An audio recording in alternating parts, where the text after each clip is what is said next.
दोस्तों, इंडिया एक developing country है। आज हमारे आसपास ही काफ़ी कंस्ट्रक्शन के बिजनेस चलते रहते हैं, काफ़ी कंस्ट्रक्शन के काम चलते रहते हैं, जैसे रोड का हो गया या फ्लैट्स का हो गया या घरों के निर्माण का काम हो गया।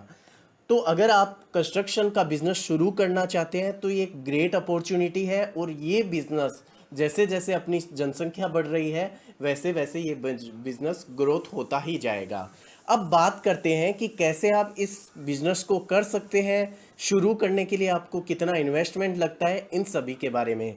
देखिए दोस्तों, किसी भी इंडस्ट्री में जब आप कोई भी तरह का बिजनेस करते हैं तो काफ़ी टाइप के आप बिजनेस, शॉर्ट बिजनेस भी कर सकते हैं और लॉन्ग इन्वेस्टमेंट वाले भी बिजनेस कर सकते हैं। तो आपको मैं शुरुआत से बताता हूँ कि अगर आपकी प्लानिंग, डिजाइनिंग या नक्शा वगैरह बनाने में आप अच्छे हैं तो आप ये छोटा सा बिजनेस शुरू कर सकते हैं। आपको क्या करना होता है कि जो भी घर का कंस्ट्रक्शन होने वाला है उसकी प्लानिंग करनी है, उसके डिज़ाइन 3D वगैरह वो सब बनाने हैं, उसका नक्शा वगैरह बनाना है। तो इसके लिए आपको क्या करना होता है कि खर्चा कितना आएगा उस घर में, कितनी सीमेंट लगेगी उस घर में, ईंट कितनी लगेगी, सरिया कितना लगेगा, लिविंग रूम कहाँ होगा, हॉल कैसा होगा, तो इन सब के मैप वगैरह नक्शा बनाने का ये बिजनेस होता है। और इस बिजनेस में आप पर नक्शे, पर डिजाइन पे आपको अमाउंट दी जाती है। और अगर मैं राजस्थान की बात करूं तो राजस्थान में इसमें 7 से 25 हज़ार तक कॉस्टिंग लोग लेते हैं प्लानिंग और डिजाइनिंग में या नक्शा बनाने में। तो अगर आप बिना इन्वेस्टमेंट या कम इन्वेस्टमेंट में करना चाहते हैं तो आप ये बिजनेस कर सकते हैं। अब पॉइंट नंबर 2 पे चलते हैं। अगर आप सुपरविजन अच्छा जानते हैं, अगर आपका कभी भी कंस्ट्रक्ट कोई भी कॉन्ट्रैक्टर के नीचे काम किया हुआ है और आपको काम का नॉलेज है तो आप सुपरविजन का भी काम कर सकते हैं। इसके लिए आपको काम कैसे हो रहा है, रिक्वायरमेंट क्या क्या है, इन सब के बारे में आपको जानना होता है। मतलब आपको साइट विजिट करनी होती है, जो भी कंस्ट्रक्शन का काम चल रहा है उसके साइट विजिट करनी होती है। वहाँ पे वास्तुशास्त्र के अनुकूल काम हो रहा है या नहीं हो रहा, या किसी चीज़ की ज़रूरत है, वो सब देखना होता है। तो आपको जो पैसा मिलता है वो पर साइट विजिट का मिलता है। मतलब आप एक बार जाते हैं उसके 500 हज़ार रुपये आपको दे दिए जाते हैं, या फिर इसमें स्क्वायर फीट भी अमाउंट दी जाती है और वो होती है 30 से 50 रुपये। उस टाइम आपको फुल अपना टाइम देना होता है। इसी के साथ आप क्या कर सकते हैं कि अलग अलग साइट एक टाइम पे ले सकते हैं। मतलब साल के अंदर 5-6 आप साइट ले लेते हैं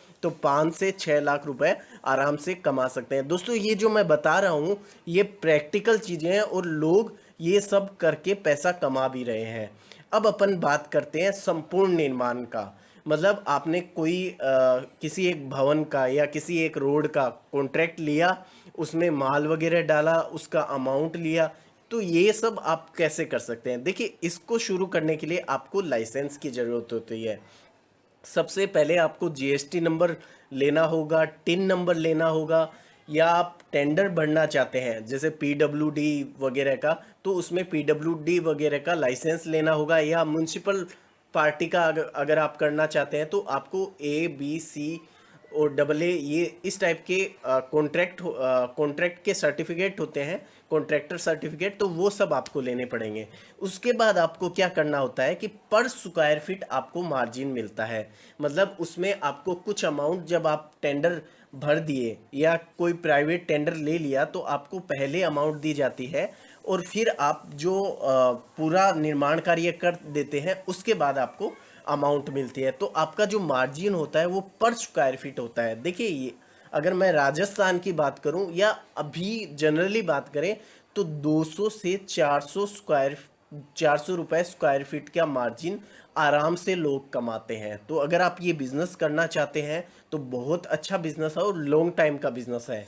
आपको टेंडर वगैरह कैसे लेने हैं, तो आपके म्यूनसिपल पार्टी का टेंडर है तो उसके टेंडर में नोटिफिकेशन निकलते रहते हैं। इसी के साथ म्यूनसिपल पार्टी में आपको जाना पड़ता है। आजकल ऑनलाइन भी टेंडर भरे जाते हैं, तो वैसे कर सकते हैं। अगर प्राइवेट लेने हैं तो जिस जिस भी किसी को अगर घर वगैरह बनाना है तो आप अपने मिस्त्री वगैरह से कॉन्ट्रैक्ट रखें, मजदूरों से कॉन्टैक्ट रखें तो वो आपको बता देंगे। और धीरे धीरे आप एक एक से 2 से 3 से 4 ऐसे कॉन्ट्रैक्ट लेना चालू हो जाएंगे। अगर आपकी पब्लिसिटी हो जाती है तो फिर आपको कॉन्ट्रैक्ट अपने आप मिलना चालू हो जाते हैं। अब इन्वेस्टमेंट की बात करें, देखिए इन्वेस्टमेंट दो तरीके से होता है इसमें। कभी कभार क्या होता है कि पैसा पूरा मटेरियल वगैरह जो है वो जो जिसका भी आप घर बना रहे हैं या रोड बना रहे हैं वो आपको देते हैं। और कई बार क्या होता है अपने को पूरा इन्वेस्टमेंट लगाना होता है उसके बाद, तो वो डिपेंड करता है कितने अमाउंट का आप टेंडर ले रहे हैं उसके हिसाब से। अब बात करते हैं अकाउंट्स की। देखिए दोस्तों, इसमें पैसा वही आदमी कमाता है इस बिजनेस में जिसको अकाउंट मेंटेन अच्छे से करना आता हो। सारा हिसाब रखना पड़ता है मजदूरों का, या फिर आप बोल दीजिए सीमेंट का, जो भी माल आता है उसका आपके कितने दिन लगे, आपको सारी एक एक कॉस्ट गिननी होती है। उसके बाद ही आप प्रॉफिट मार्जिन अच्छा कमा पाते हैं। अब चौथा काम होता है एक्स्ट्रा काम।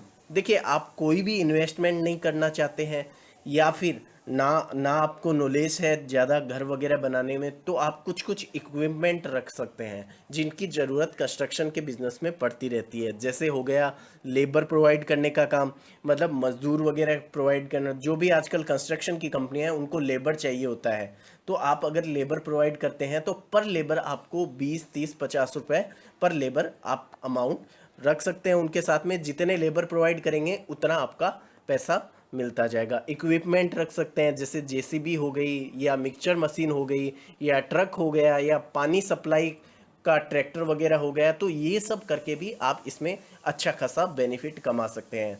दोस्तों, मैं इसी तरीके के बिजनेस लाता रहता हूं, तो अगर आपको कोई भी बिजनेस शुरू करना है, आपको समझ नहीं आता है, तो मेरा चैनल सब्सक्राइब कर लीजिए। अगर आपको इस बिजनेस में कोई भी समस्या आ रही है शुरुआत करने में या कुछ जानना चाहते हैं तो आप मुझसे कमेंट के जरिए पूछ सकते हैं। धन्यवाद दोस्तों।